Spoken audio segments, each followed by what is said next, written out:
weekly online series on behalf of the Educational Board of the Medical Association and the Egyptian Society of Anesthesiology. I would like to welcome the speakers, moderators, and attendees to this creative and prestigious continuous opportunity to deliver not only an up-to-date curriculum in the field of anesthesiology, critical care medicine, and pain, but also to gather unique speakers and moderators from all over the globe. This opportunity is and will remain a great and successful experience in the current and the future virtual learning, especially evolved during the COVID-19 pandemic. Our first moderator today is Dr. Yasser Reda.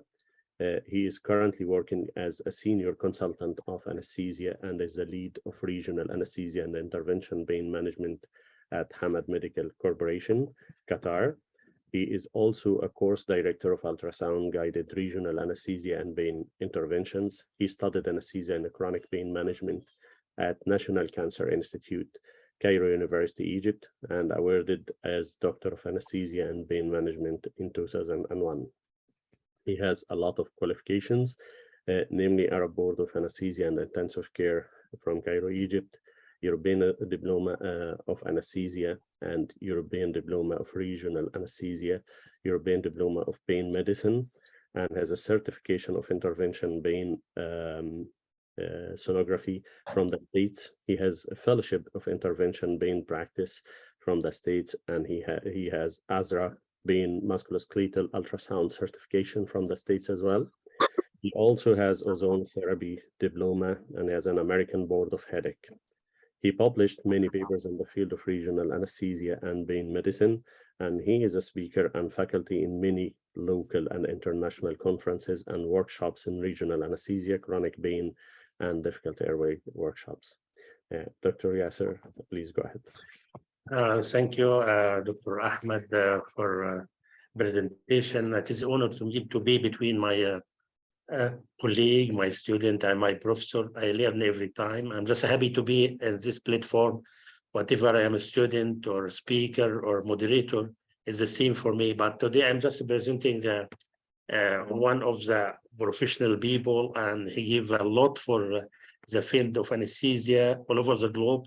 Prof. Doyle is a professor emeritus of anesthesiology at Cleveland Clinic, learner, colleague of medicine of Case Western Reserve University, and he have a very well-known figure in the community of anesthesia. And he received his MD degree in 1982 and his BH degree in biomedical engineering. So he's not just an anesthesiologist doing clinical work, but he's an innovator, and he have a very good and a very long experience in biomedical engineering, and he's certified from University of Toronto. He received his Canadian Board of Certification in Anesthesia in 1986. This is before I just go to high school. But from University of Toronto also, an American certification in 1989 for anesthesia. Dr. Doyle has a long-standing interest in ENT and difficult airway management, as well as interest in the use of technology in medicine. And this presentation today about the technology in medicine. He is a past president of both the Society of Airway Management and Society of Technology in Anesthesia. His recent book, co-editor with Dr. Basim Abdel Malik, is entitled Anesthesia for Otolaryngoscopic Surgery, and is published 2012. And another book also entitled Clinical Airway Management and Illustrated Case-Based Approach was published in Cambridge University Press in 2017. And you know that when I just go for short CV or short biography for Dr. Doyle, there is nothing short with Prof. Doyle. So I just will stop here. And our objective of the presentation today is about artificial intelligence. And if you have anything to ask about, or just to any concern about the presentation, because really I'm interested in this topic also, and I'm happy to be here. And the objective to introduce the audience basic principle of artificial intelligence, machine learning, and how this technology be are being applied in the field of medicine. And we have the most professional to guide us in simple way, and to explore the potential benefits of artificial intelligence in medicine, such as improving diagnostic accuracy, prediction, patient outcome, and identify effective treatment. Again, to discuss some of the challenge and limitation of using artificial intelligence, because mostly we don't trust the machine all the time. Including concern around privacy, bias, and ethical consideration, and also to share real-world example of how artificial intelligence is currently being used in healthcare, such as radiology, drug discovery, and also ultrasound, even general anesthesia. And also at the end to encourage discussion and dialogue around the potential impact of artificial intelligence in medicine, and what steps can be taken to ensure that this technology are used in a responsible and ethical way without any more adding problem. And the field for you, for theater for you, Prof. Doyle. Thank you very much.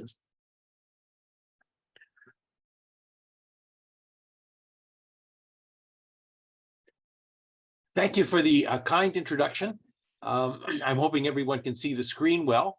I have no conflicts of interest to declare, and the topic, medical artificial intelligence exploring the realm. So in the top right, it says no conflicts of interest to declare, but I have an additional declaration, and that is that this material has been prepared with artificial intelligence assistant using ChatGPT. This is a lot of material, and if you want a copy of these slides, please write me at djdoyle@hotmail.com, and I'd be glad to send them to you, as you may want to use this for your own teaching.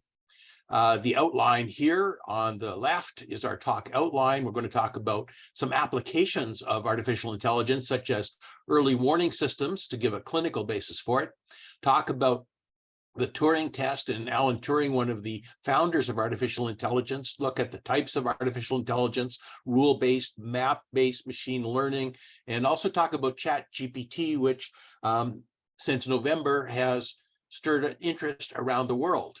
On the right, you can see some of the medical applications I'd like to talk about, such as acid-base interpretation, early warning systems, and some other things I'll be taking a look at, such as chest X-ray and CT scan interpretation, as well as robotics, antibiotic choice, and many other things. So let's get started.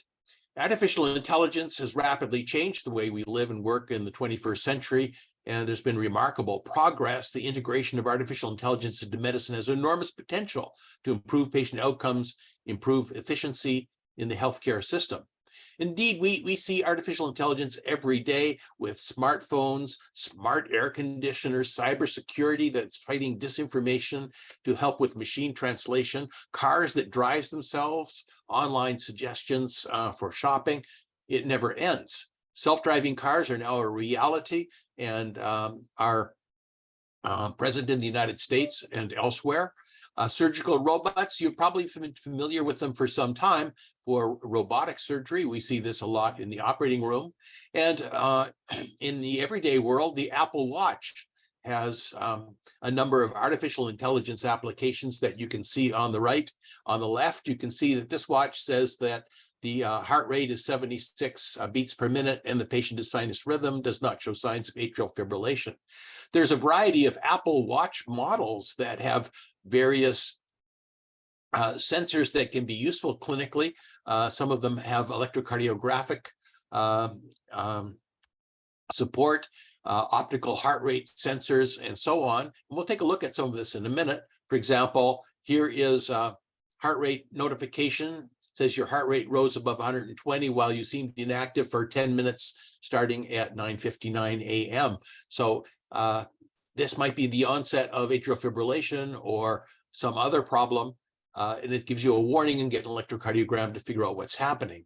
Here, the watch says possible atrial fibrillation. This result is not a diagnosis of possible finding, and they recommend a full electrocardiogram. And in fact, you can do ECG on the Apple Watch as shown here. Details are present on the left, but in a clinical study using 12-lead electrocardiographic recording as a reference device, the ECG app demonstrated 99.3 specificity in classifying sinus rhythm and 98.5 sensitivity in classifying atrial fib. So not bad, and this is just the start of things. Another thing is fall detection. It can detect if you have fallen down, and you can even send an emergency alert. This can be helpful for the elderly who have reduced mobility. One of the things that you can see is that you can hook onto your Apple Watch. On the left, you can see left bottom, a QR code where you can go to get information. On the right, we can see that you can put information just in ordinary English on a little sticker that will go on the side of your watch for people who are medically fragile. So medical ID allows first responders and emergency room clinicians to access information from a patient's iPhone or Apple Watch without requiring a password and compromising patient privacy. So this is another feature. Medications, it can tell you when to take your medications. And here you can record the electrocardiogram at will. Here on the left, we see an example of a glucose monitor sensor that transmits the information to your Apple Watch and shows you the milligrams per deciliter. So you don't need to take blood sugar values with a stick, except to do calibration of this device. So here's an example of some of the many artificial intelligence applications. We've seen autonomous driving. We're going to learn about machine learning and deep learning neural networks, but only briefly, just to get you interested. So there's many things that we're going to have a chance to take a look at, and most of these will be medical AI applications, medical imaging, diagnosis, treatment. For example, AI algorithms can help diagnose medical images, and we'll see examples of this in a moment. In fact, there's a number of startups. Here's over 100 companies that have started up with a view to transforming healthcare with artificial intelligence. So it's really taking off. But let's go back to the beginning. This is Alan Turing, who in 1950 wrote a famous article called Computing, Machinery, and Intelligence. And a new form of problem can be described in terms of a game we call the imitation game, where you have a person who is interacting with a machine and trying to find out, is it a person or is it a machine? So we'll see some examples of this. And here is the first beginning of this famous article. I propose to consider the question, can machines think? This should begin with definitions of the meaning of the terms machine and think, and he goes on. And this, of course, is the subject of a lot of philosophical discourse, even to this day. He described what was called a Turing machine, a mathematical model of computation describing an abstract machine that manipulates symbols on a strip of tape according to a set of rules. And despite this simplicity, it's capable of implementing any computer algorithm. Now, some of you may remember that there was a nice movie called The Imitation Game that tells us about the story of Alan Turing, and I recommend that you see it. It's a brilliant movie, and I think you would enjoy it, particularly with the background I'm able to present.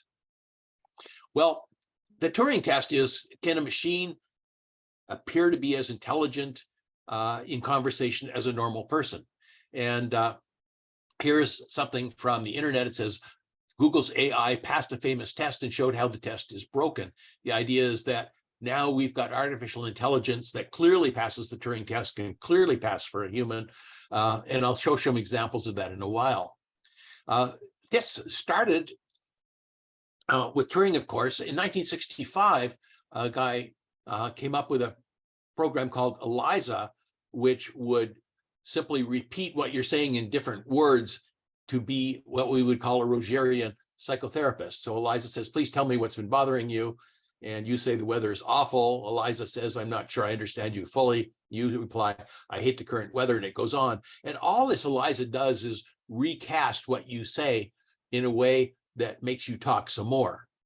But now it's come a long way. In 2011, Watson, a natural language question answering computer created by IBM, defeated two former Jeopardy champions. This is a quiz show where people answer obscure things. And Watson beat these two champions. Now we have a new thing, ChatGPT, which I'm going to introduce you to. It immediately started a new age of artificial intelligence. And a good way to begin all of this is that all artificial intelligence begins on some form of knowledge representation. So let's talk about how we might represent knowledge. It can be in the form of rules, of maps, flowcharts, software code, algorithms, and some other techniques that are shown here, such as semantic networks. And I'll show you some of this.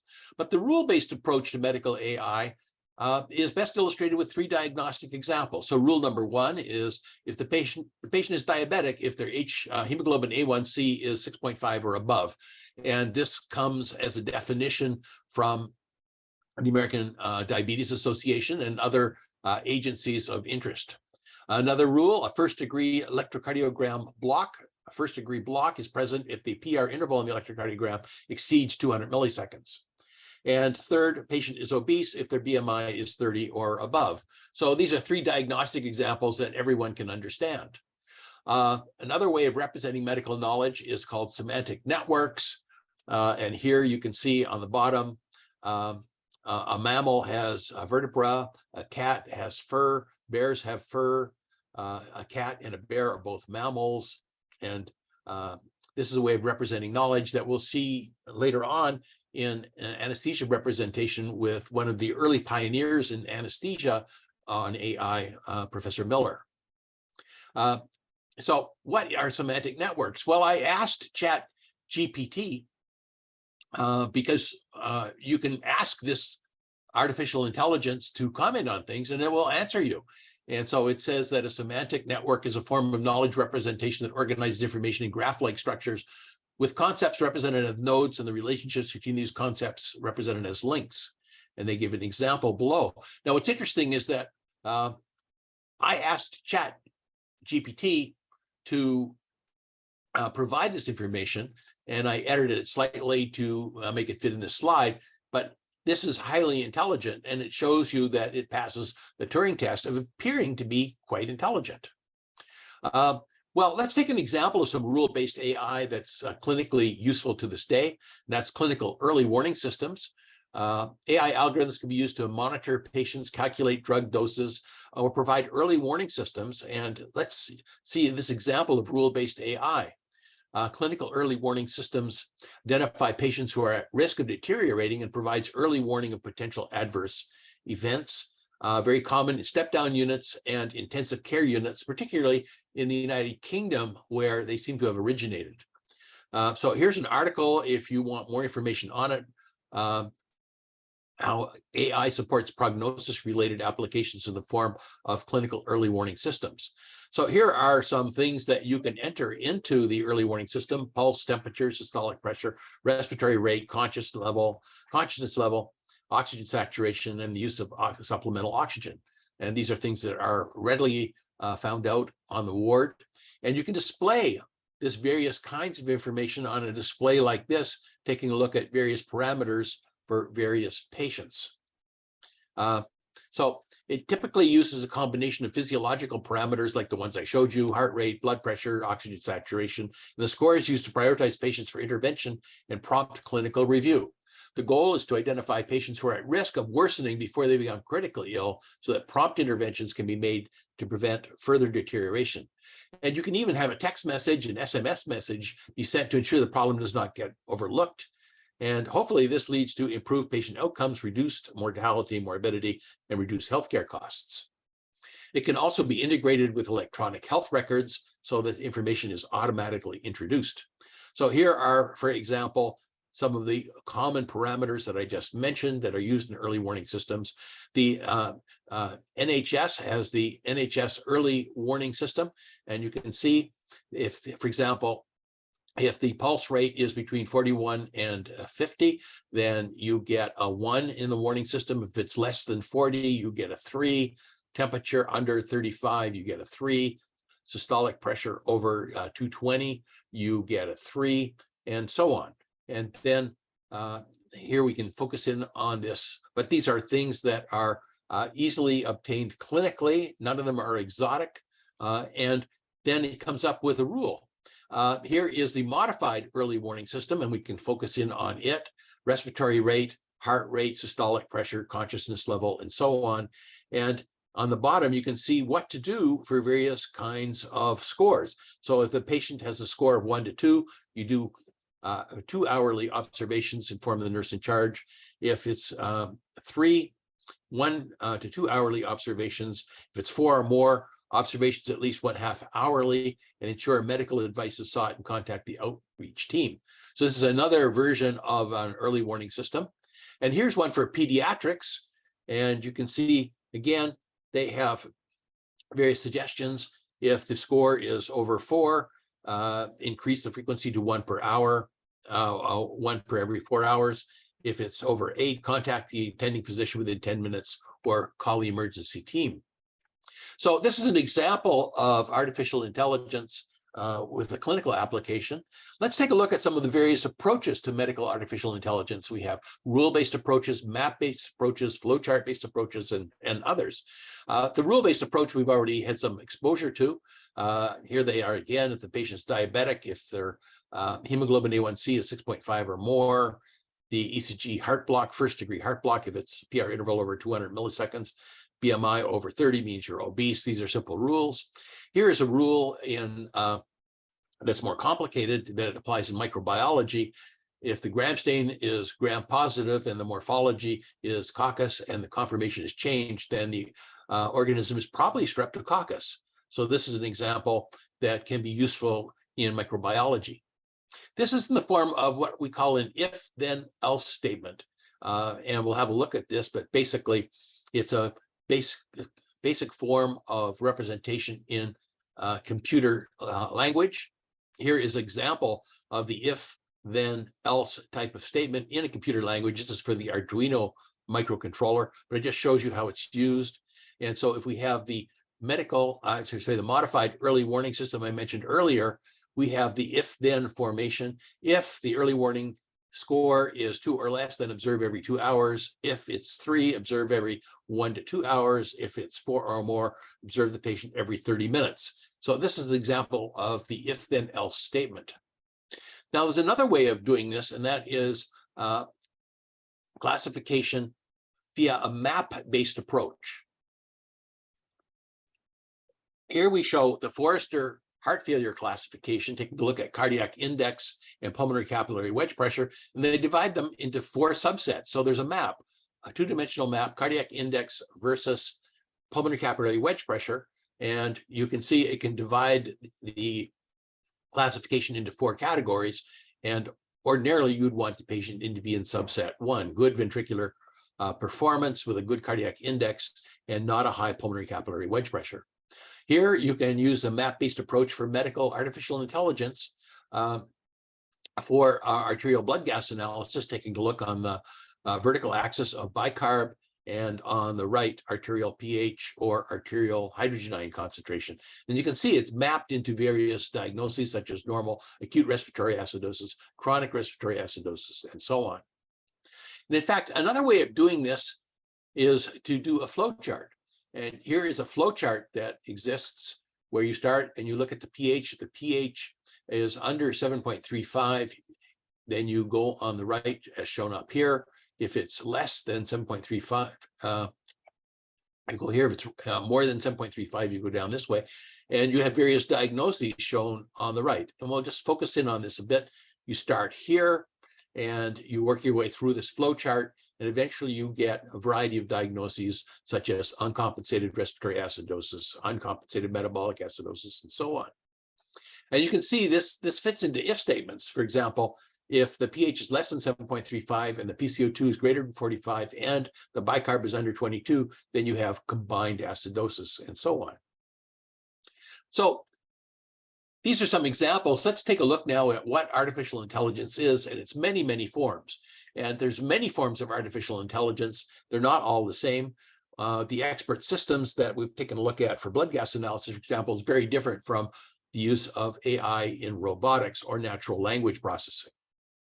So a variety of authorities will define it in various ways in terms of machine learning, speech understanding, vision recognition, useful in personal identification, for example, and expert systems or robotics. Here's another explanation of how artificial intelligence feeds into speech recognition, planning, robotics, vision, natural language processing, and so on. Here they say that 2 important subsets of artificial intelligence are machine learning And a subset of machine learning is deep learning. Machine learning has the ability to learn without being explicitly programmed. Deep learning is a subset of machine learning in which artificial neural networks adapt and learn from vast amounts of data. And we'll be talking about that in a little while. There are many kinds of artificial intelligence, and people are working on various kinds. Narrow artificial intelligence, for example, might be involved in narrow applications such as blood gas interpretation, and some are more general, as we'll see in a minute. So some are purely reactive. It does not take stock of memories. Some have limited memory. And then there's consideration that maybe some forms of artificial intelligence are aware of their internal states. And that's a controversy, whether or not we can ever make a sentient, self-aware system.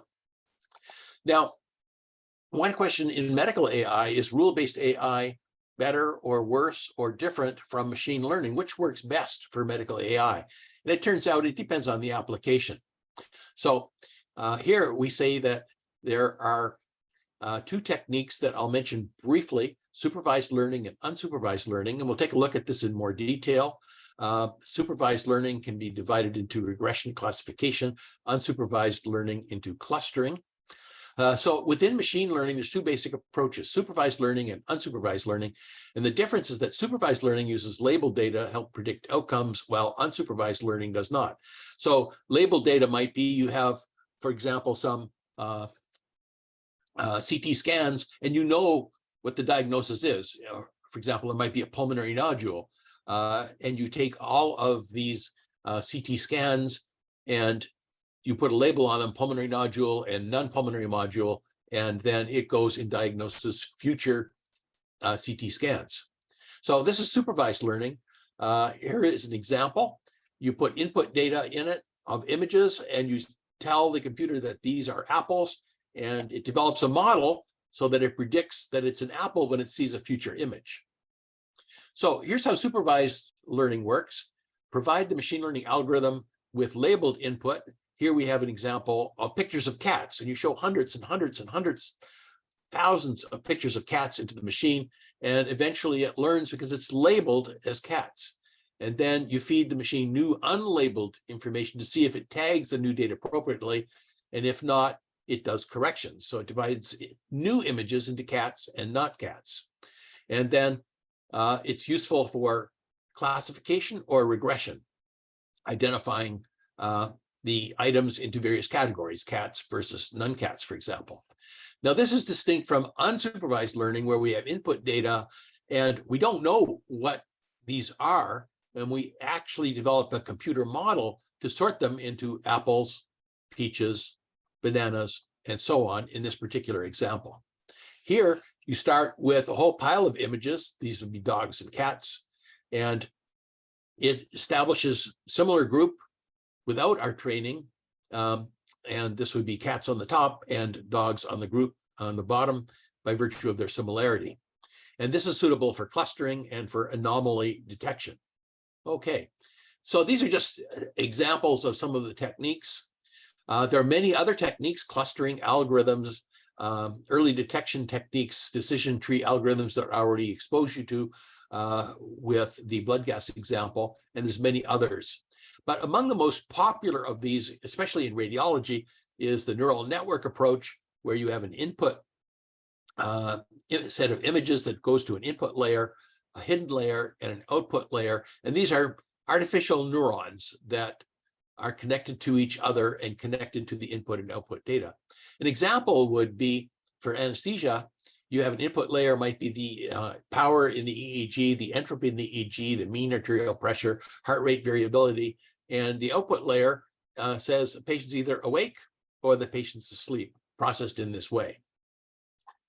Now, I want to introduce you to ChatGPT because it's one of the most interesting applications of artificial intelligence. You can download it on your computer very easily by signing up. And I asked ChatGPT to tell me what kind of things that AI can do in anesthesia. And this is its answer. says it can be useful in predictive modeling, real-time modeling, sedation depth monitoring, prediction of postoperative pain, assistance with difficult airway management, et cetera, et cetera. So this is not my writing. This is the stuff that we got from ChatGPT itself. So here's an example of some of the things I asked it. I said, please explain the precautions that anesthesiologists must take to reduce the risk of gastric aspiration following the induction of general anesthesia in the patient with incomplete gastric emptying. So this is like an oral exam question you would ask one of your students. And here's the AI response. It's very detailed, not bad at all, including the use of pro-kinetic agents. Again, this is everything it said. It's not what I put up. It came up with it on its own. But it's interesting because some of the things it says are a little strange. Positioning, patients should be placed in the left lateral decubitus position to help reduce the risk of aspiration. I don't think so. And there's no mention of rapid sequence inductions and cricoid pressure, no mention of awake intubation. So as interesting as this is, it's not hard to find that there are problems with some of the responses provided. Here's question number 2. Discuss the potential implications and contraindications pertaining to awake fiber optic intubation in patient with suspected difficult airway. So here it provides a whole pile of information, indications shown here and contraindications shown. And it provides some obvious things. Awake fiber optic intubation contraindication with patients with severe bleeding and coagulopathies, as bleeding during the procedure make visualization of the vocal cords difficult, increase the risk of complications. But in fact, it doesn't specify that that's really the problem if there's bleeding in the airway. It's not a problem if you're bleeding, for example, in the abdomen. So some of the responses need a little clarification. What about the parturient in need of emergency section for profound fetal bradycardia? Well, here's what it says here. And here's some interesting things. Anesthetic techniques that allow rapid awakening early extubation, such as regional anesthesia, may be preferred. And this goes against what we're usually taught about the need for instantly inducing general anesthesia in the parturient who has fetal distress.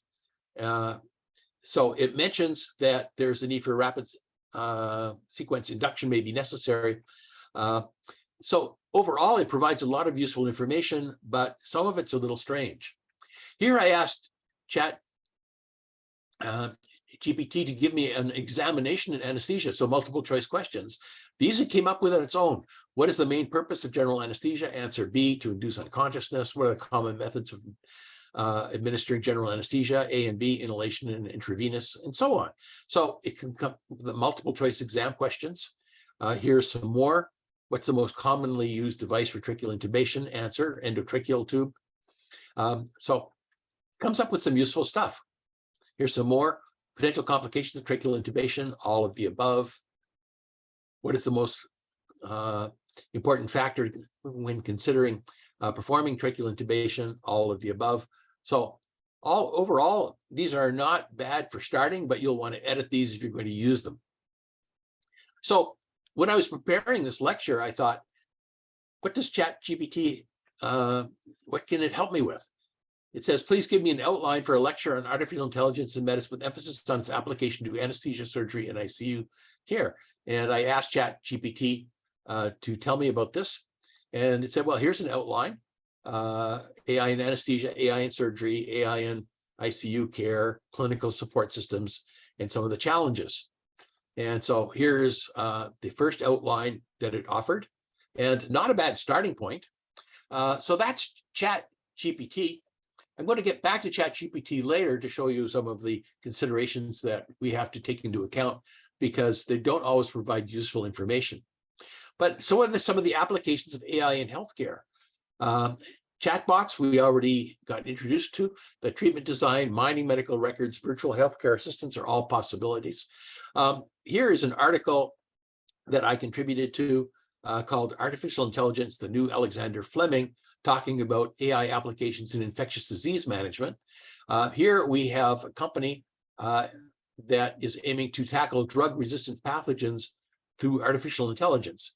They've developed a platform called Amply, which connects the digital biological biome to high volume peptide and protein extraction technology to unlock a new frontier in drug discovery.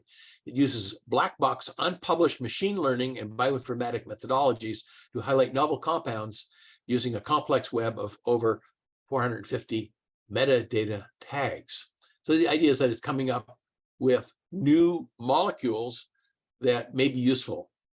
Let's take a look at AI in radiology, because this is one of the most interesting applications. And one of the companies in Japan who's working on this is called InfraVision.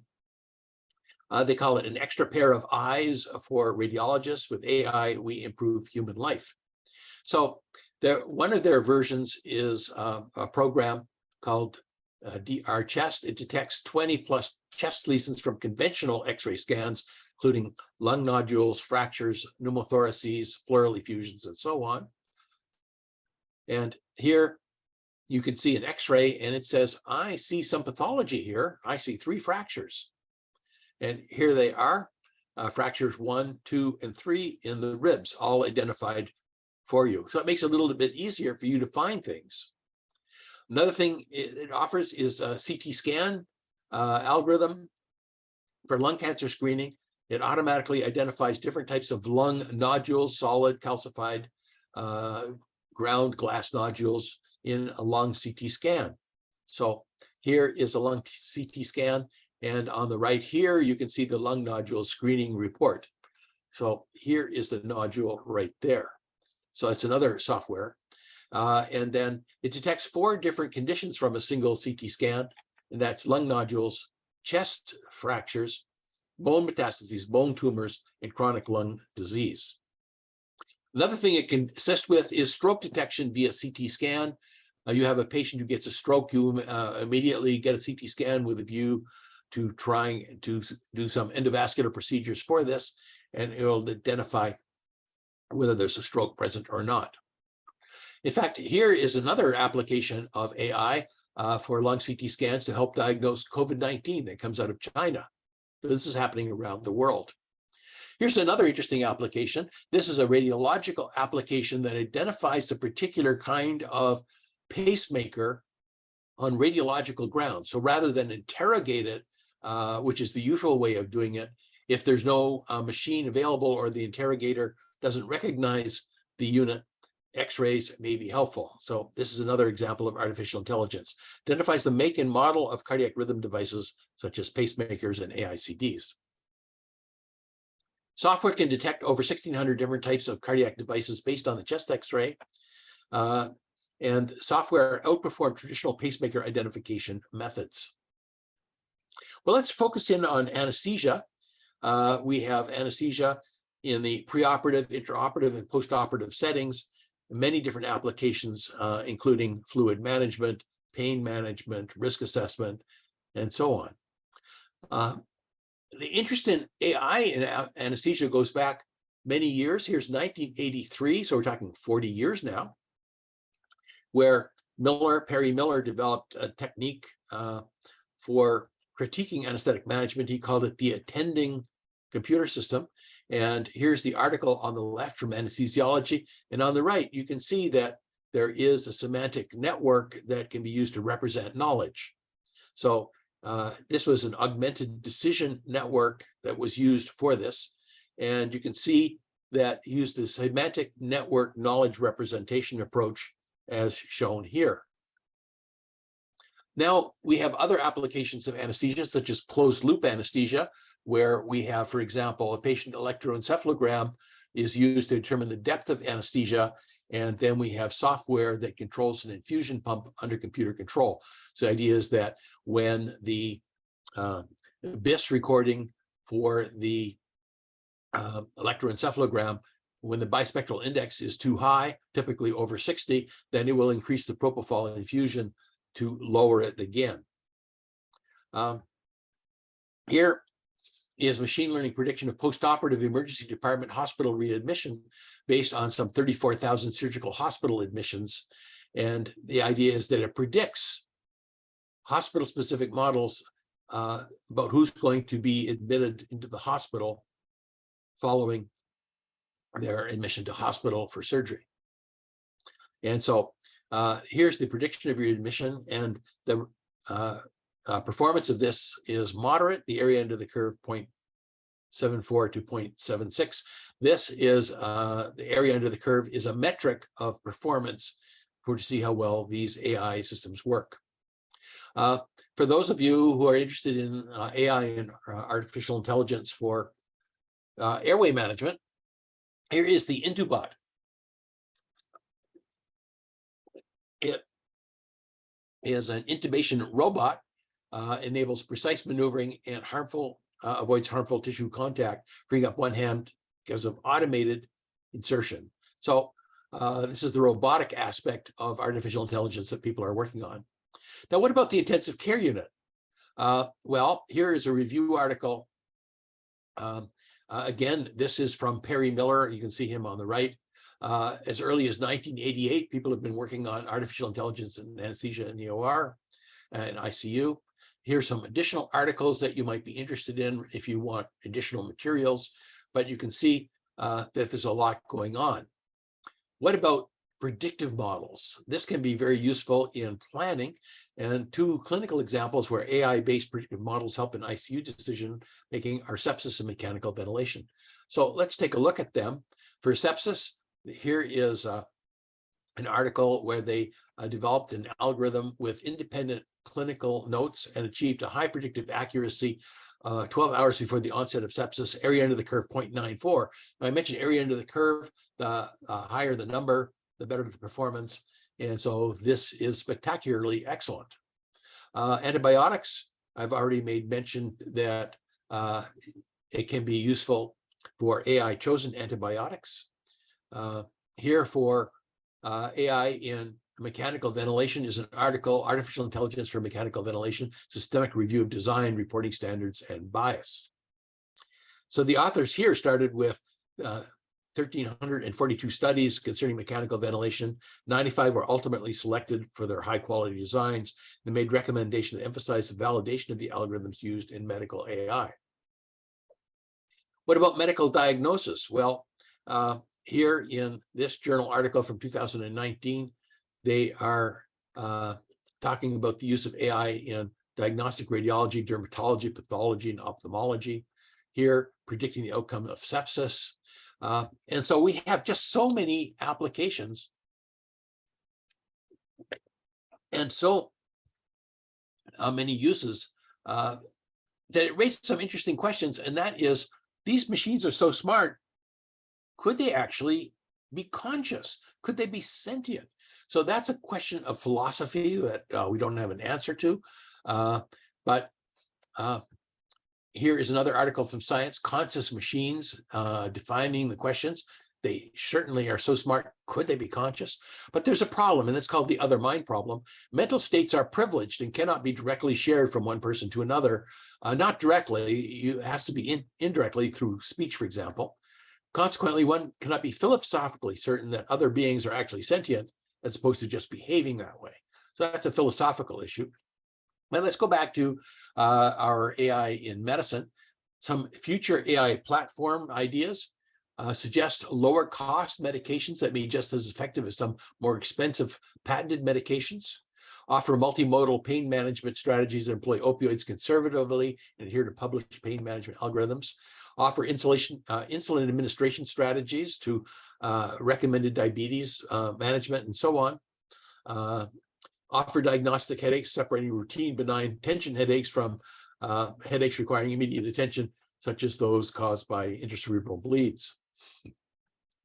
Okay, well, here's a test case. I want to know whether Chat GPT operates as a diagnostician. So I asked it this question. I said, my patient has a new onset of chest pain, which he describes as sharp and worse during inspiration. So I would want to make it so that it doesn't sound cardiac. This sounds more like it might be pulmonary. Any ideas about diagnosis? Some helpful tests. And let's see what it said. It said chest pain can be a symptom of several conditions. Could be pneumonia, could be pulmonary embolism, could be pleurisy. So it gave me some suggestions, and here is the answer that it provided for a workup. blood tests, chest x-ray, electrocardiogram, computed tomography, look for signs of pulmonary embolism, and even a D-dimer blood test to detect for the presence of a substance in the blood that may indicate a pulmonary embolism. So good starting point. It may make you think of things that you may not have thought of, for example, pulmonary embolus. So another question I asked it is, what are the considerations for a parturient undergoing emergency cesarean section? And I already mentioned to this earlier, and look at the considerations that it indicated. This is very detailed. What's interesting is that ChatGPT sometimes seems to be intelligent in the sense that it offers apologies. So here is a computer question I asked it, because I play with computers a lot. What Arduino microcontroller has a pin layout and spacing of the Arduino Uno, but it's much more powerful. And it gave me this answer, and it turned out this answer was not really satisfactory. So I asked it again, and it said, I apologize for the mistake in my previous answer. There is an Arduino microcontroller that's the exact same pinout, etc. So it will go and apologize and change its answers from time to time. So it raises the question, is medical AI actually trustworthy? Well, here's another example. Here on is an illustration of how the trachea normally sits over or anterior to the esophagus. We're already familiar with this. And I asked it to discuss the relative position of the trachea and the esophagus when cricoid pressure is used. And here's what it said. In general, the esophagus lies posterior to the trachea and separated by the vertebral column. I'm thinking, no, that's not the case. If the esophagus is positioned anteriorly relative to the trachea, cricoid pressure may be less effective in preventing regurgitation. Well, the esophagus is never positioned anteriorly to the trachea. So this is a bit confusing. And what's interesting is you can tell it that it's wrong and it will apologize. So here, in general, the esophagus lies posterior to the trachea and is separated by the vertebral column. Well, no, that's not the case. Wrong. So ChatGPT is like a genius friend who's super happy to help you, happy to answer any question you might have, almost any topic you might think of. From summarizing Plato's allegory of the cave to helping you out in writing a computer program for your Arduino, ChatGPT is there to assist you instantly and at no cost if you want. You can subscribe to it, of course, but it's free if you want. ChatGPT is an astonishingly intellect. It's wonderfully polite. There's nothing it can't comment on intelligently, eloquently, and with grace. But there's a problem. Your genius friend is not fully trustworthy. Sometimes he remembers things that are wrong. Sometimes he provides incorrect information, kind of like an honor student taking an oral exam who just misses getting an A in his assigned exam grade because while he did a pretty good job in answering, there were some misunderstandings that became apparent during the discussion. So here's some examples of this. I asked about gastric pull-up surgery, and it says, in this procedure, the stomach is moved up into the chest to replace the esophagus, and the esophagus is reconnected to the stomach. Well, the esophagus can't be reconnected to the stomach if it's removed. What about ECG interpretation? Here is an article from Anesthesiology News, just from last month. And an abnormal ECG interpreted by the computer system is atrial fibrillation. But if you look at it, it said, well, that's not atrial fibrillation. And in fact, the ECG is interpreted as atrial fibrillation, but in fact, the computer interpretation was wrong. The ECG actually showed nodal bradycardia consistent with the vasovagal response, not atrial fibrillation. Okay, so we want to read more about that, misinterpretation of computerized ECG machines, a case report, and literature review. That's why some sort of computer interpretation needs to be backed up by computers, by people in the end. So there's challenges and limitations to medical AI. Lack of standardization exists in data collection, need for large amounts of data, ethical considerations need to be considered, such as data privacy and security. So I'd like to close by commenting on some of the artificial intelligence dangers to humanity that people are concerned, because it can be used by governments to harm their citizens. by facial recognition, speaker identification, warfare robots, surveillance drones, and the management of social credit. And I'll let you read about these in a separate matter. But when I asked ChatGPT, what are the risks to humanity posed by unregulated AI, it actually came up with a fairly good series of things that are worthy of our consideration, such as job displacement and bias and discrimination. Okay. Is using ChatGPT a form of plagiarism? Well, that's an interesting question. To generate content with ChatGPT would be a form of plagiarism if the content is presented as one's original work without prior attribution. So more and more people are using ChatGPT to generate talks and stuff, as I am, and you can see that you have to explain where your source comes from. So in conclusion, while AI has the potential to transform medicine and improve patient outcomes, it remains important to carefully address the challenges and limitations. As AI continues to evolve, it's likely that it'll become an increasingly important tool in the healthcare system, enable us to deliver care to patients. A final note, our focus must be to solve clinical problems and not merely throw technology as patients. I'd like to, though, add a postscript, because we have a new development that has just become available,